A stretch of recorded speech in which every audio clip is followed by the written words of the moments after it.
Before I continue, let me ask you this question. Do you believe that God wanted you to have the best in life? Amen. Yes. Amen. Do you really believe that? Amen. Amen. Ang gusto ng Panginoong Diyos ay yung best para sa kanyang anak. Now, kung ang gusto pala ng Diyos ay best para sa akin, ayoko nang pumili. Nasusundan niyo ba ho? Bakit? Bakit ako pipili?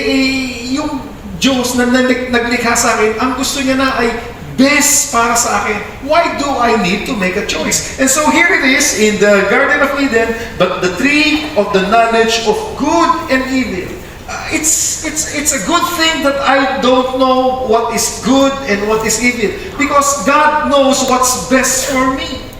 So in other words, what God is saying here, seems to be, ito po yung kanyang sinasabi, God has given us a choice to waive the right to choose.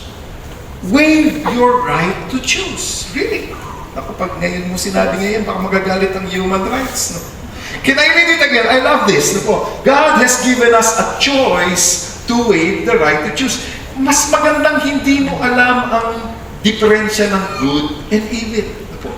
Nevertheless, bakit po ayaw ko malaman? Kasi sabi po sa chapter 3, for God knows that in the day you eat of it, your eyes will be open, and you will be like God, knowing good and evil. And today, we are always presented with a choice. We now know what's good and what's evil. And sometimes we don't, and yet we are going to make a choice. Pag may pagkain, mamimili ka. Papasok ka sa school, anong school ang papasukan mo? Pwedeng tama, pwedeng mali. Papasok ka sa opisina, pwedeng tama ba yung pinapasukan mo o mali? Anong kurso ang kinuha mo? Pwedeng tama, pwedeng mali. Nakapag-asawa ka, pwedeng tama, pwedeng mali. Tama ba yung asawa mo? Walang nag-e-aim. Hindi makasagot dahil nakatabi. Kasi mamimili ka na. You are presented two options. You have to make a choice. Is it a blessing or is it a curse? Now, we are always going to make a choice between good and evil. If I make it right, then I am wise. If I made a wrong choice, then I would be foolish. If I make it right, then it would be blessing. Pag mali, it's a curse. It's hard to be righteous, and it's difficult to be wicked.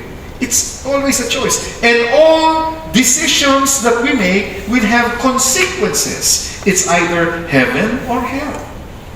In other words, it would be life or death. And this is the struggle of everybody. Nag-i-struggle po tayo dito. Good and evil, good and evil. Every day of our life, mamimili tayo. Paglabas po natin dito, mamimili tayo. Pagpasok sa opisina, mamimili tayo. Every day of our life, we are bombarded. We are presented to make a choice in our life. And it would be a struggle.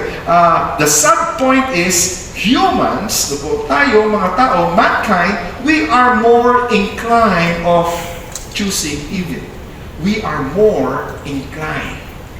Mas napipili po natin yun. Chinek ko po ang mga bansa, top 5 least corrupt countries in the world. Top 5 least.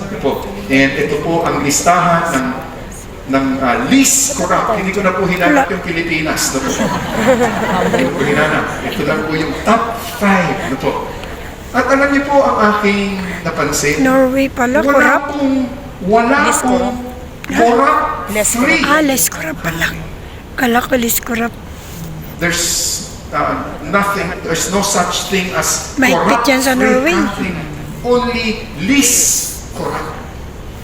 And I check on the least corrupt, yung number 1, in that country, talaga ba, always good? Hindi rin po eh. In their country, prostitution is legalized. Ibig sabihin po, yung mga prostitute po ron, they have to pay pero their gawa, taxes. maraming masamang gawa. Legalize po ang prostitution. Walang nagnanakaw, pero masasama ang pamumuhay. People are inclined do evil, no po. Even Apostle Paul, no po, si Apostle Paul, siya po ay nag-confess, no po. Ito po ang sinabi niya sa Romans chapter 7 verse 19. Yan yun ang Can aking you life imagine verse. Apostle Paul, who wrote two-thirds of the Bible, no po, in the New Testament? Ito po ang sabi niya sa Romans chapter 7, "For I do not do the good I want, but the evil I do not want is what I keep on doing." Can I read that? You know, the first time I read this when I was in elementary, tama Yan ang ba life nabasa verse ko yan. Yung sabi ko elementary, nabasa ko na to. Ulitin ko po yung sinasabi ni Pablo, "For I do not do Hindi the ko good gusto I mo gumawa want, ng mabuti, pero but yung the evil kasalanan I do not sa want is katawan mo, what yan I ang keep ginagawa. on doing." Ang ganda Do ng you life verse have the hanggang same 21. struggles in life as we are walking this faith of our life? Verse 20, "Now if I do what I do not want, it is no longer I who do it, but sin Sin that dwells with me." within me. And so the result, ito po yung, tatagaluin ko lang po, no, yung gusto kong gawin na tama, Hindi ko magawa. hindi ko ginagawa. Pero ngayon ayaw mong Pareho gawin. tayong struggle. Yung mali na ayokong gawin, Yun yung yung mali, ginagawa. alam ko ng mali, Yun yung yun ang lagi kong ginagawa.